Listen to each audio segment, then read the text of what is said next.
There are shows in this world that we will never fully understand, except Ghost Adventures.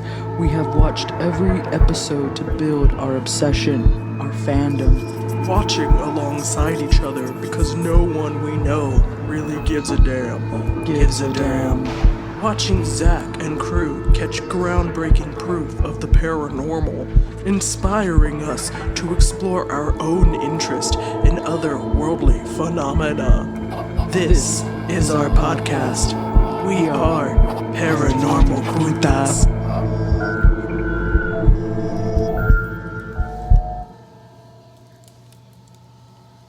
Woo, woo.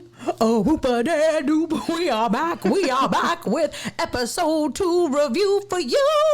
That was pretty good. That was pretty epic. That was a good one. All right, I felt good about it. Hey, everybody, what's up? It's me, Leah. And it's me, Bethany. And we're the Paranormal Putas, baby. And we're super pumped to be here, right? Yeah, welcome to our show. So today we're reviewing Ghost Adventure Season 5, Episode 2.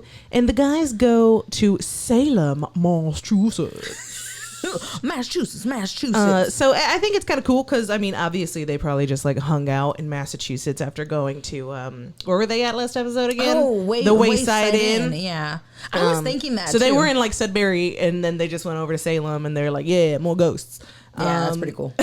So they go hang out at the Salem Witch House, and then they go to the Lyceum. And this episode aired on February 18th of 2011. Oh, yeah. And it's fun because it's Salem. And if you're a spooky person, if you're into the paranormal, if you're into anything along those lines, you know what happens in Salem. Or just history. Like, yeah. just like U.S. colonial histories. I guess that's fair. I don't know why I separated it like that, but you're right. It is history. And I feel like you can tell us a little bit about it. Of course. I knew you was going to put this on me. I mean, I feel like most people by now know about the Salem witch trials. Yeah. But if you, for some crazy reason, didn't know, around 1692 in the New England area, Salem was a pretty new colony. And this Salem witch trials were like one of the most famous colonial historical events of mass hysteria. Yeah, man. So yeah, shit. Let me see. People was crazy. Yeah. So the Salem witch trials were a series of hearings and prosecutions of people accused of witchcraft in colonial Massachusetts between February of 1692 and May of 1693.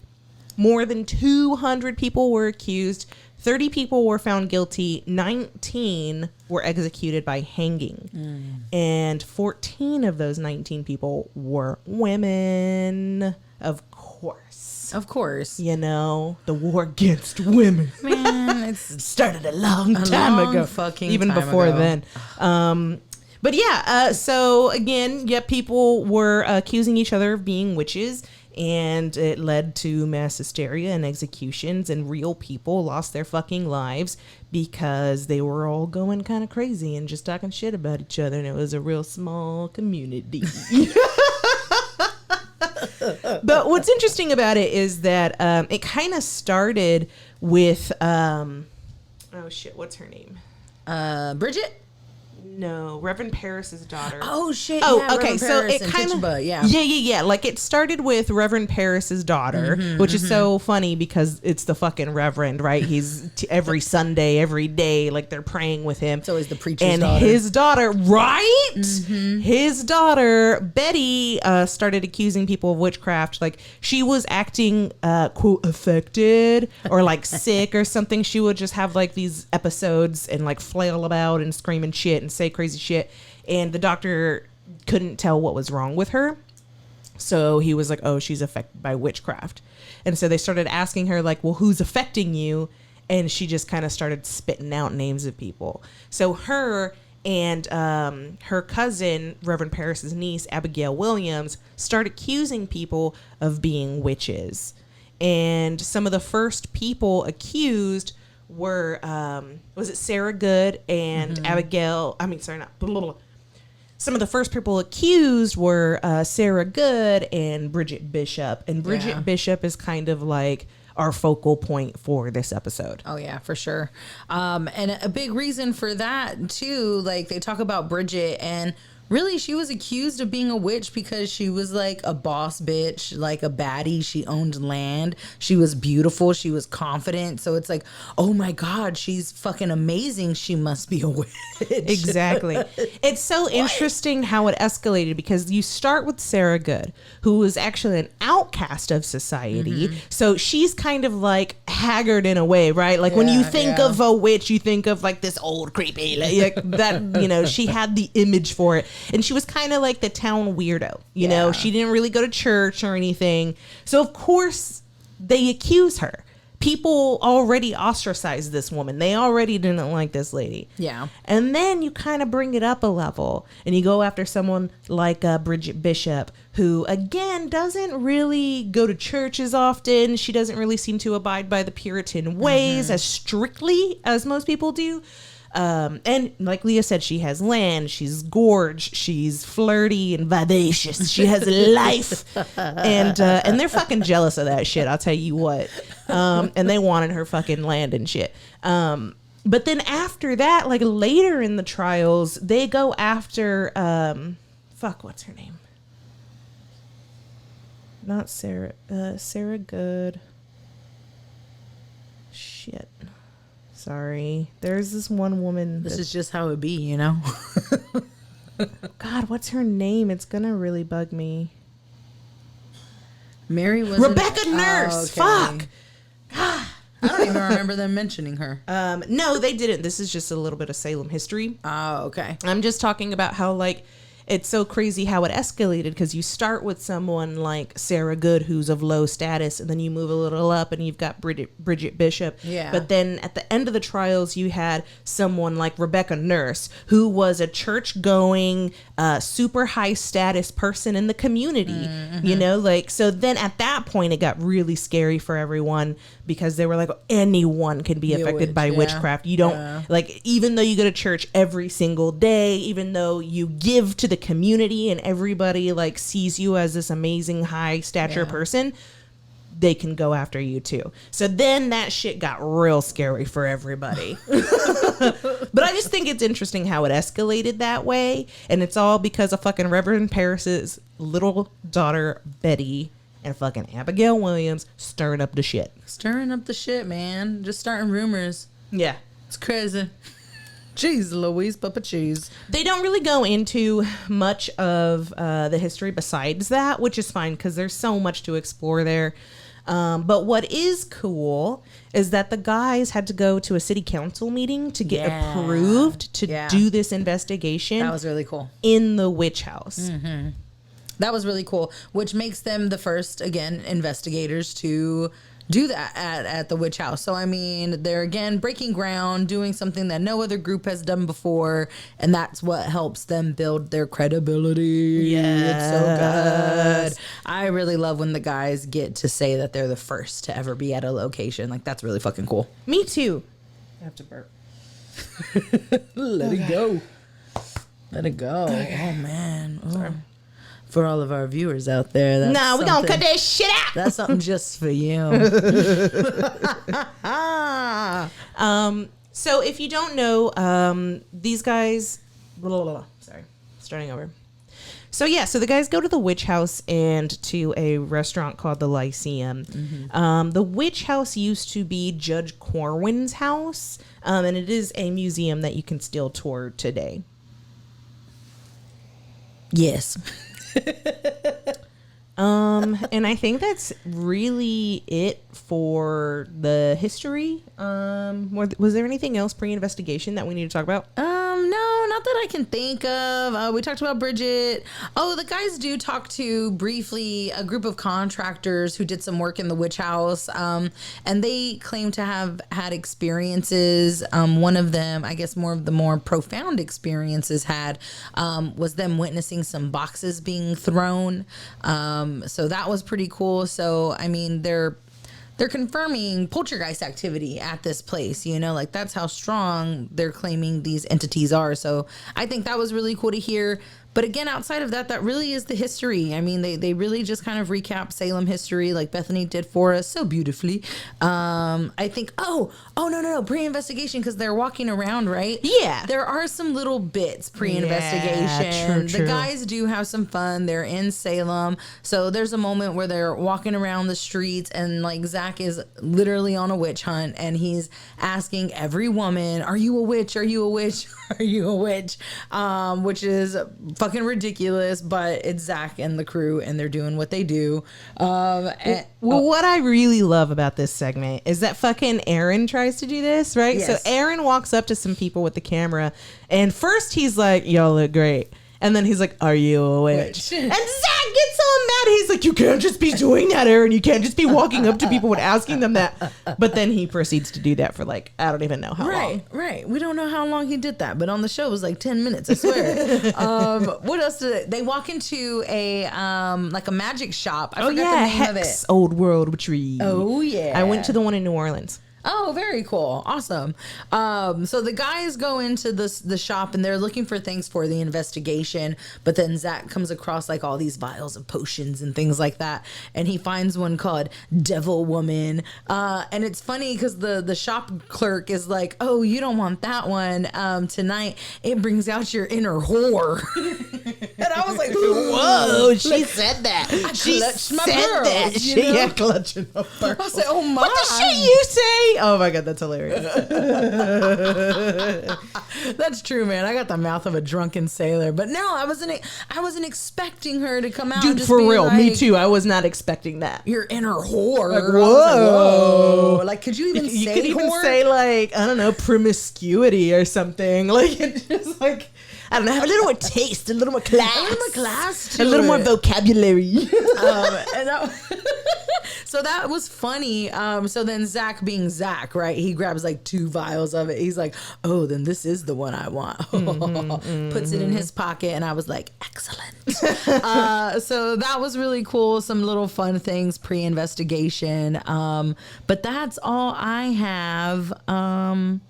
To talk about. Yeah, I think that's it for pre-investigation. Again, you know, it was pretty simple, pretty quick. Yeah, it was. They didn't even give us that much history. I gave you way more history than they fucking did in this episode. Yeah, man, so. she confused me. I said, I don't remember that on the show. What the hell are you talking about over there? And then I look over and she's like in wikis and I'm like, oh, okay. Bethany doing what Bethany do. So what? But that's it for the history. So you know what's up, baby girl.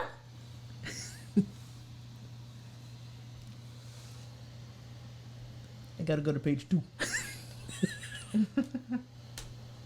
Honorable haunts and Skimpy scares. oh yeah, baby, it's honorable hounds and the skimp scares. Time for the juicy bits. So good, take a bite. But you know, we got to start with those skimpies. And the first one I have is Zach feels someone else's feelings.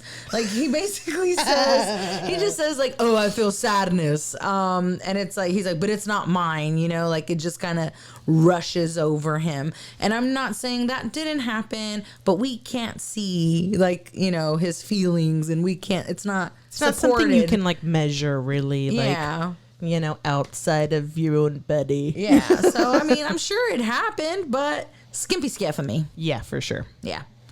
Let's see. What else? I think you got more skimpies because my next one is more of a transitional piece. Yeah, for sure. Let's see.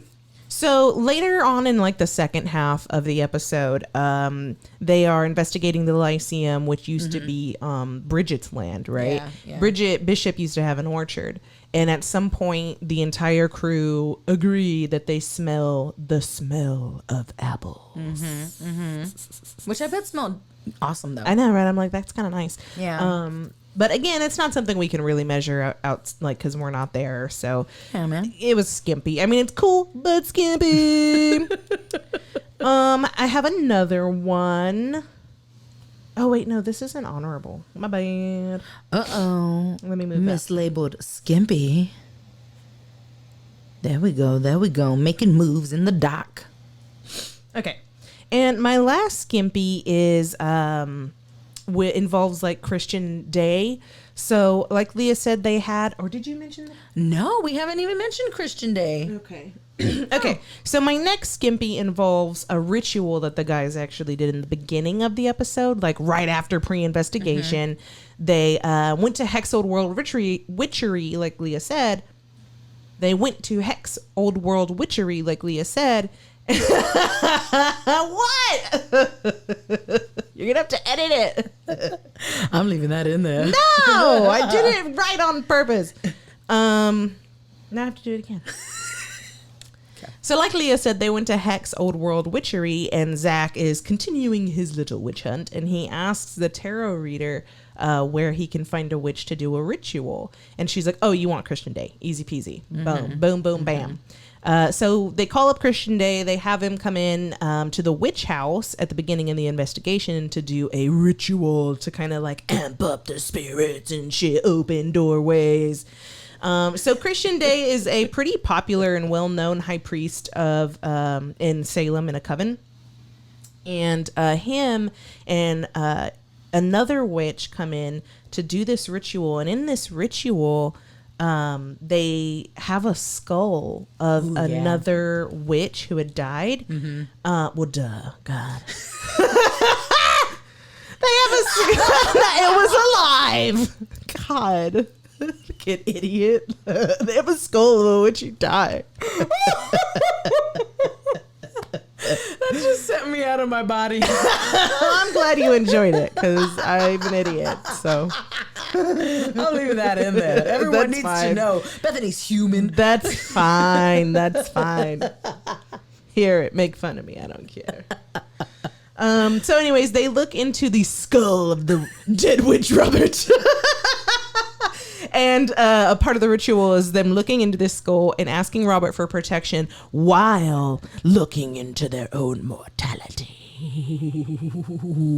That's pretty cool. It's pretty bitchin'. So during this during this ritual, that's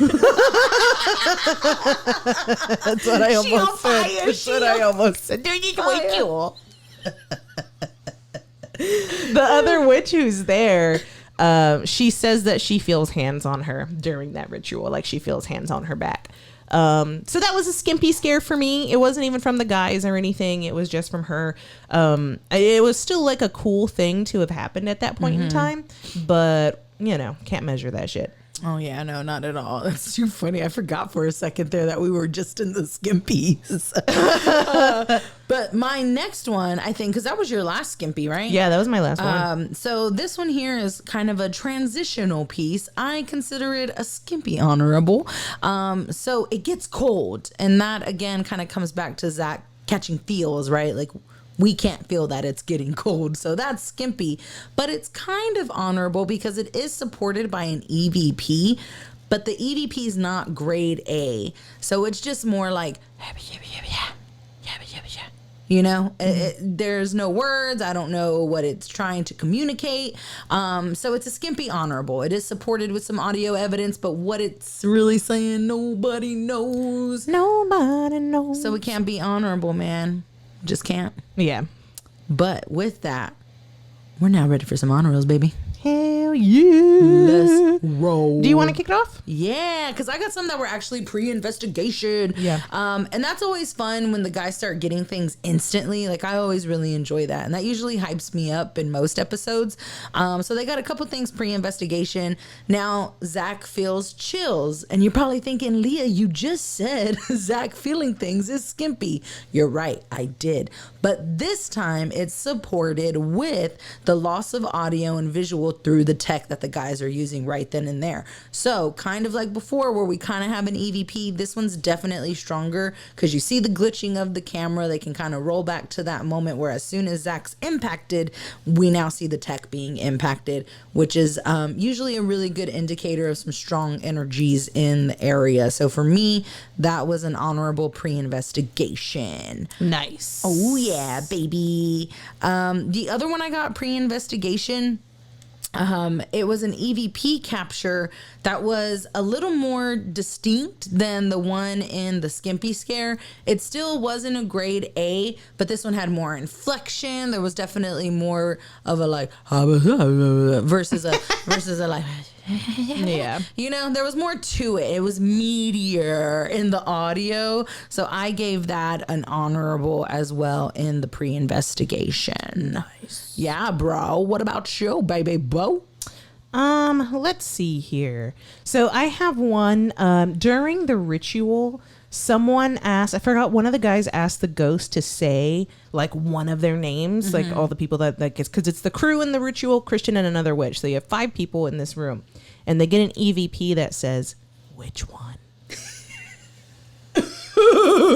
Which one? Which one? Which one? Which one? That's good. Yeah, That's so good. that was a pretty cool, and it was like intelligent response. But Zach ends up turning off the PX device during the ritual because they were getting lots of like hits and stuff. Yeah.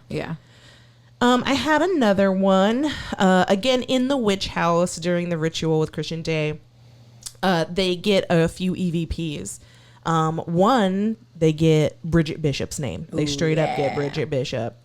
And then they ask if she did witchcraft. And then they get an EVP that sounds like both I did and I didn't.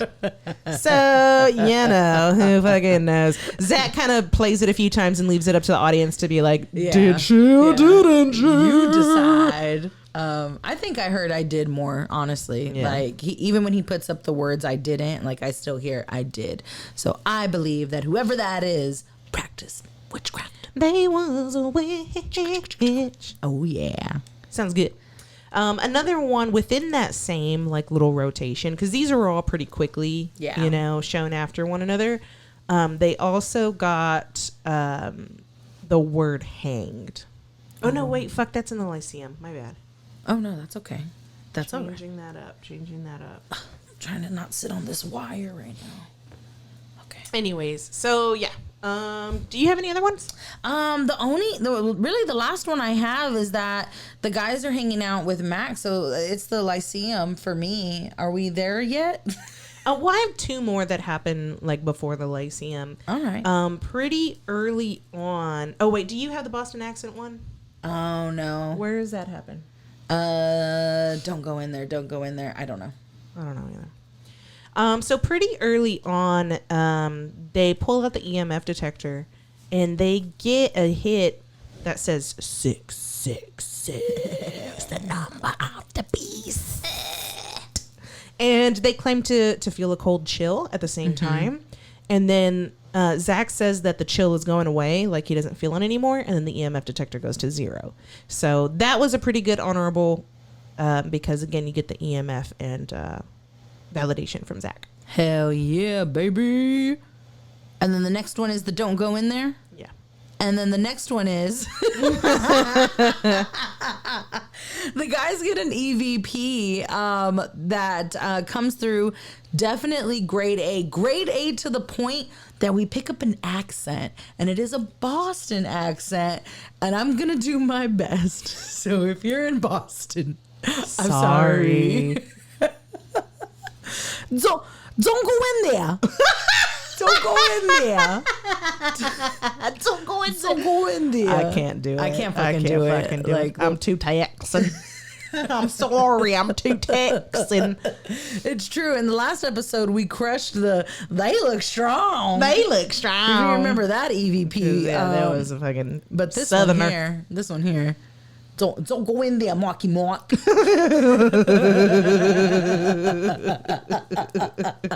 Yeah, that was a good EVP though. That was a really good EVP, and I think the last at the witch house, because after that we head to the Lyceum, baby. For the second half of the episode, we're now in the Lyceum, where quite a few good little juicy bits happen. Oh, hell yeah, man. The first one that I have is that the guys are with Max, who we've mentioned. He's a local high school kid, a part of a paranormal club, which I think is really cool, by the way. Like, how cool is that? So he joins the guys, and they're sitting out at a table, and they capture an EVP that says, "You come back," which I thought was pretty cool. Very clear, grade A, you come back. Yeah, that was a really cool one. Yeah. And yeah, man, I wish I had a fucking paranormal club in Yeah, my man. high school. I should have started that shit. I didn't think about that shit, man. Yeah, we weren't thinking like that back then. You know. Anyways, so my next honorable haunt also includes Max.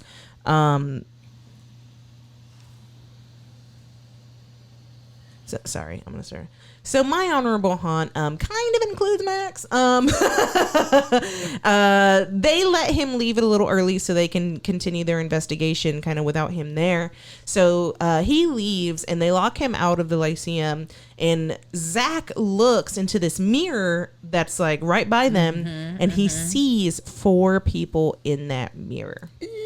Oh fuck! That was supposed to be a skimpy. Because we didn't get to see the fourth person. We don't see the 4th person in the mirror. Whapsh. Whapsh. Well, we're gonna have to cut that. Lose it. We're just losing it. It's gone. All right, that's fine. So where did we end off? You come back? Yes. Okay. Yeah. The don't go in there Boston accent. Yeah. Cool. All right. So my last honorable is also in the Lyceum. And they are again trying to like talk to Bridget, right? And they ask like, who killed you? And they get the EVP that says Mary. And that was awesome because according to their historical research, Mary's testimony is the like final push to get that got Bridget executed. So because of her testimony, Bridget was hanged. Oh man. And they got the EVP that said hanged after asking, how did you die? Yeah. So definitely some pretty intelligent responses. And thanks for telling us something about Mary. I appreciate that. But that's it for the honorables and the skimpies that we kind of butchered up. Yeah, we're going to have to chop and screw that baby. But that means we're on to our next segment. And you know it's my favorite. Hell yeah. Let's party.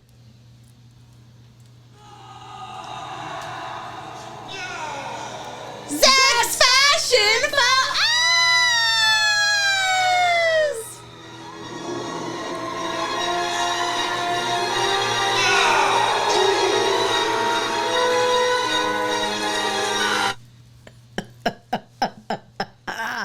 Yeah, I'm in love with that, man. That's Me too. great. That's It's great. so good. It's so good. So good. So good. That intro. This outfit, not so good.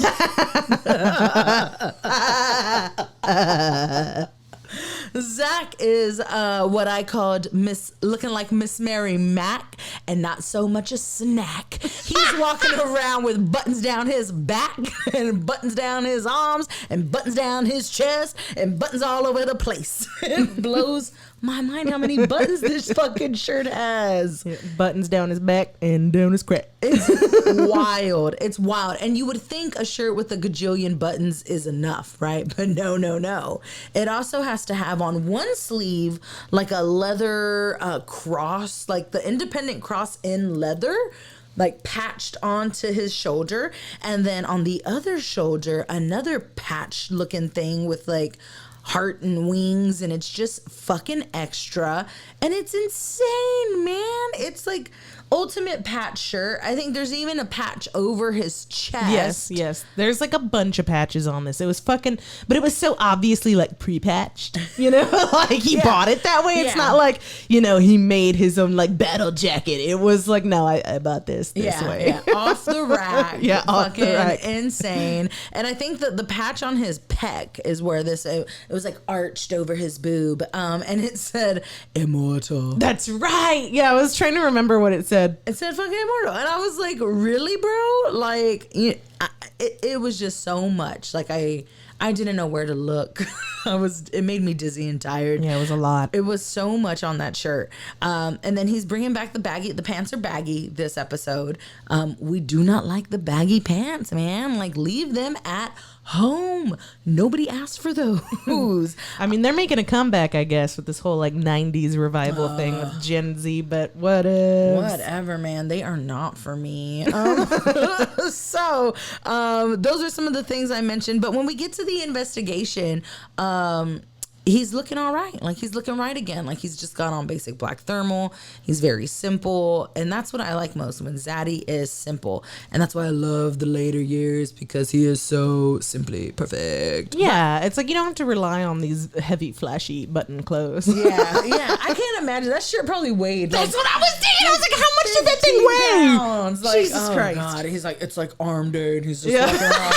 Walking in that fucking shirt, lifting the buttons. It was fucking insane. But those were the only notes I made for Zaddy and his fashion faux Oz. Yeah. And I think that I didn't have really anything outside of that fucking jacket, so. Well, then let's move it on down. Zany Zaddy says, What? Holy shit.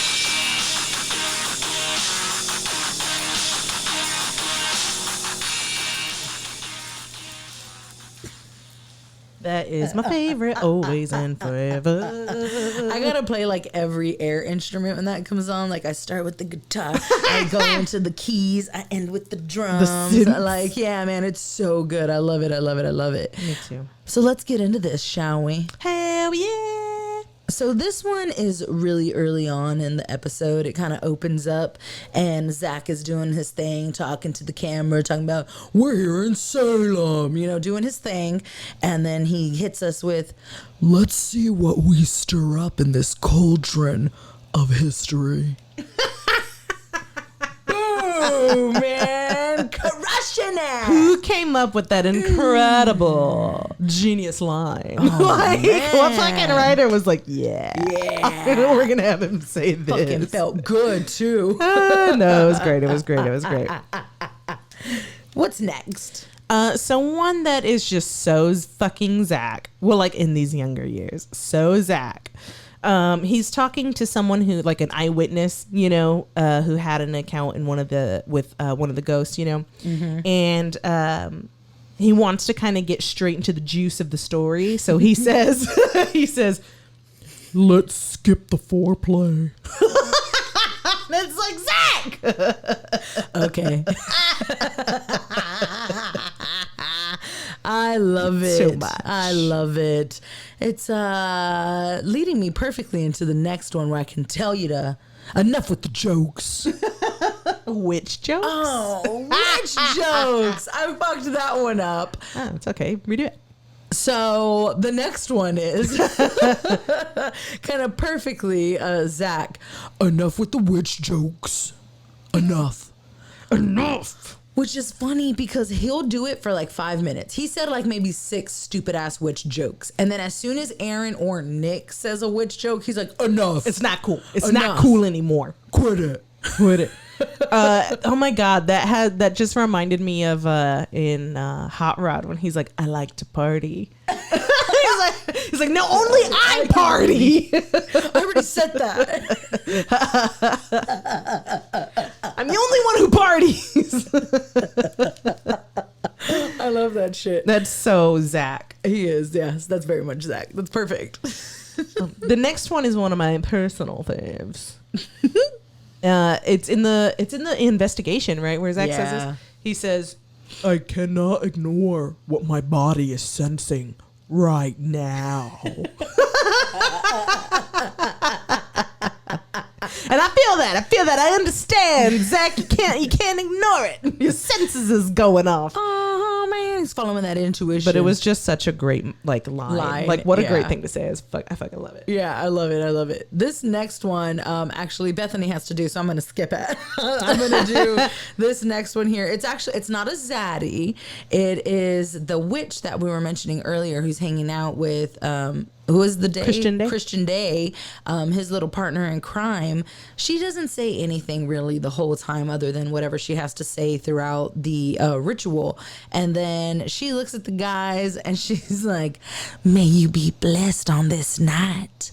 You're gonna need it. And they like zoom into her fucking face all dramatic. And I was like, oh my God. Like, who the fuck are you? Where is this coming from? It was just so fucking dramatic out of nowhere. Like, I loved it. I was like, this Me is too. perfect. It was definitely some Zelda Rubinstein vibes. Yeah, I know. I was gonna say this house is clear. you gotta need it. I love it. I love it. It was such like spooky, awesome moment. Yeah, I love it. So that leads the last one to you. And it's a good one. She got to do it. So again, it's another one during the ritual. So whenever they're looking into the skull of our dead friend Robert. Zach talks about looking into the eyes of his own mortality, right?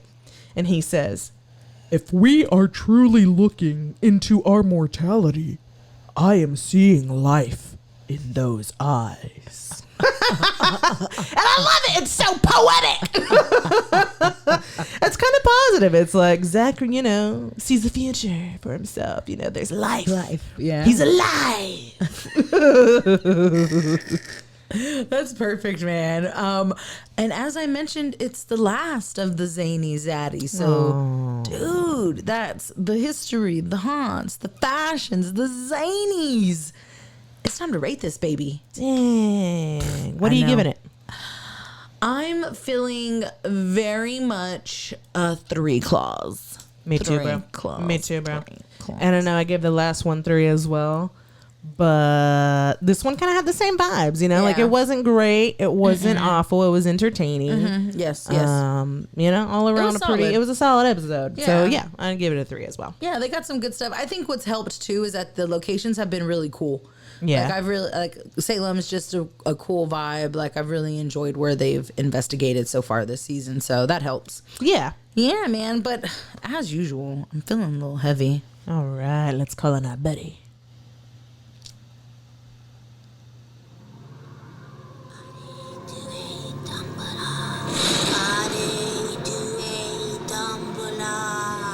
Give me the power, I beg of you. Hare Due Dumbledore. Give me the power, I beg of you. L'envoi, monsieur de Poichelieu. Ce soir, Etienne, roi de mort. Hare Due Dumbledore. Wake. Take a big deep breath in. Let that baby out. Shit, yes. We hope you feel cleansed. I mean, I do, so that's cool. Hell yeah. I mean, it's that big deep breath, man. That shit like really works. It helps. That's why people tell you to do it, huh? Like to breathe and stuff. Feels good. Feels good. Feels good to be alive. It's good to be alive. Isn't that a song? I don't fucking know. Oh, Probably. Born to be alive. Oh yeah. Do you remember that song? No, something Okay. Anyway, I'm sorry, everybody. It's that time. That's it. I'm tired. It's that time to go. As usual. I'm Leah. And I'm Bethany. And we're signing off with two besitos. From these putitos. Peace. But now, a word from our sponsors. Where the fuck are we? Oh, I thought you were going to say us, though. And now a word from our sponsors. Us. Hey. There it is. Yeah, I am. Okay, Okay. how we do it? And now, a word from our sponsors. Us. Hey, putitos. We appreciate you tuning in. Don't forget, you can support your local putas by Visiting us at paranormalputas.com for all the latest updates and exclusive Paranormal Putas merch. You can also support your local putas for as little as $1 a month on Patreon and get behind-the-scenes access to your favorite putas. Don't forget, you can also leave us a positive rating and review. Or like, comment, and share on any social media platform. Whichever you choose, we appreciate it. And as always, We're signing off with two besitos. from these putitos.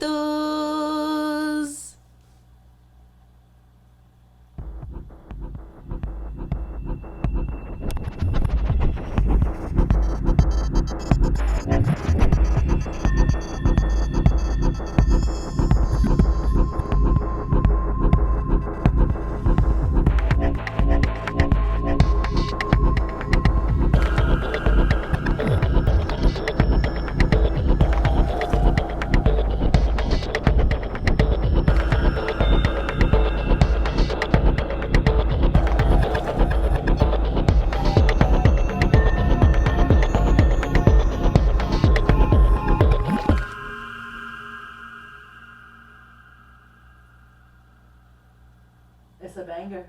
Sorry. Say that again. It's a banger. I'm still not on. Do it again. Again, hold on. It's a banger. It's a banger. Cut it off.